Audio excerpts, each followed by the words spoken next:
SL group के खिलाफ 22,000 करोड़ रुपए के लोन और 99.97% नुकसान का जो नैरेटिव चलाया गया, उस पर अब डॉक्टर सुभाष चंद्रा ने सवाल खड़े किए।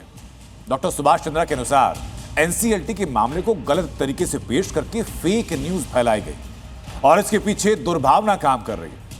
डॉक्टर सुभाष चंद्रा का दावा यह कि ग्रुप पर बकाया करीब 45,000 करोड़ में से 43,000 करोड़ रुपए का भुगतान हो चुका है। सवाल यह कि क्या अधूरी जानकारी के आधार पर एसएल ग्रुप को बदनाम करने की कोशिशें हुई? जो रेपुटेशन है उसको जो लोग बिगाड़ना चाहते हैं वो इतनी आसानी से बिगड़ेगी। दावा हुआ कि बैंकों ने डॉक्टर सुभाष चंद्रा के एसएल ग्रुप की कंपनीज को 22,000 करोड़ का लोन दिया।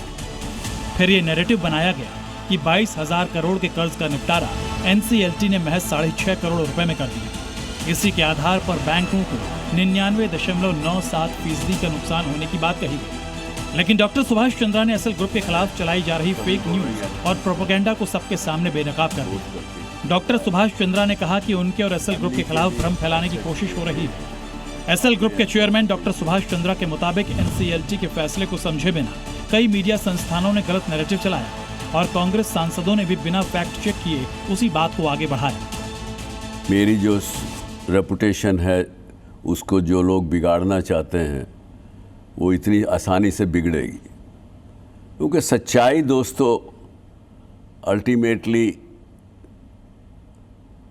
स्टैंड करती है। भले ही आज के युग में, कलयुग में दुनिया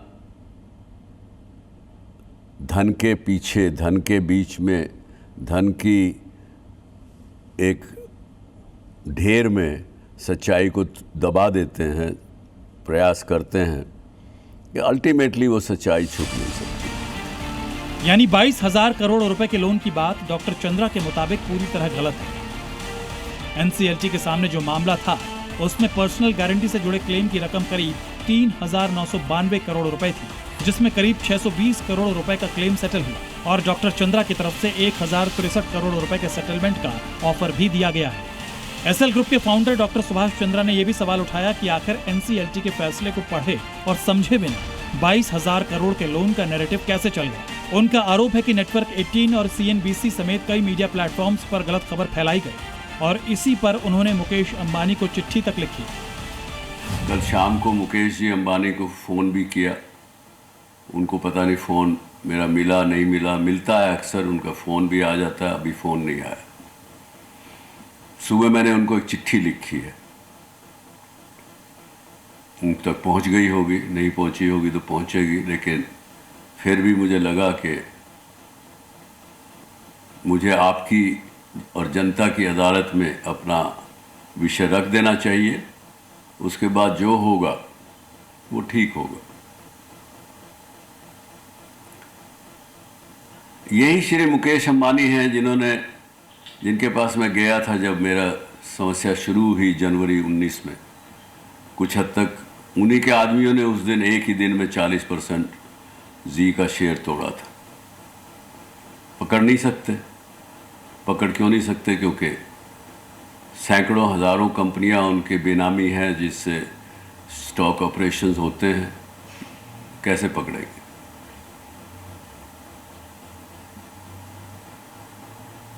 उसके साल भर में मैं उनके पास गया, मैंने कहा भाई आप जी खरीद लो, मुझे तो बेचना है क्योंकि मुझे कर्जा चुकाना है।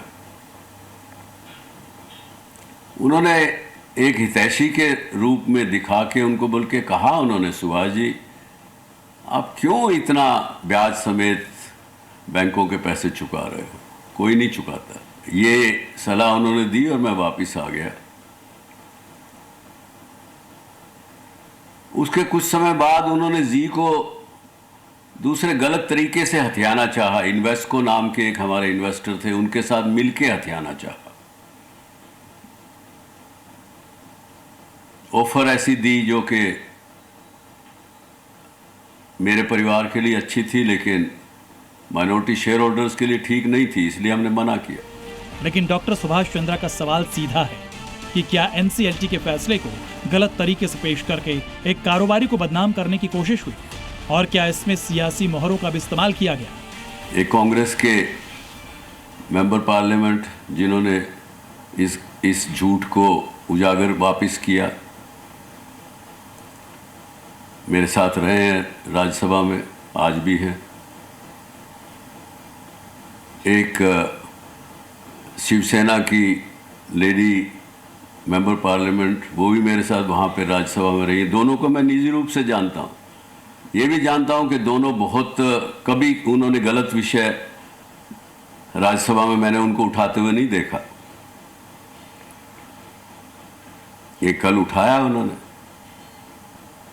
क्योंकि आखिर तो उनको भी अपनी आपको राजनीति चलानी है, उनकी पार्टी को भी धन की आवश्यकता, और आपके पास धन बहुत है देने के लिए। तो प्लीज़ ये गेम मत खेलिए, कहीं ना कहीं वापस आपके ऊपर ही आएगा। डॉक्टर चंद्रा का आरोप है कि बिना फैक्ट चेक किए एक गलत नैरेटिव को आगे बढ़ाया गया। एसएल ग्रुप से जुड़ी कंपनीज पर करीब 45,000 करोड़ रुपए के बकाये में से करीब 43,000 करोड़ रुपए का भुगतान कर दिया गया है। बाकी देनदारी भी जल्दी चुका दी जाएगी, क्योंकि एसएल ग्रुप उधार लिए गए पाई का हिसाब करता है। ब्यूरो रिपोर्ट, जी मीडिया। अब छोलिया हो या लोबिया, सफेद चने या काले चने, सब कुछ मजेदार बने। MDH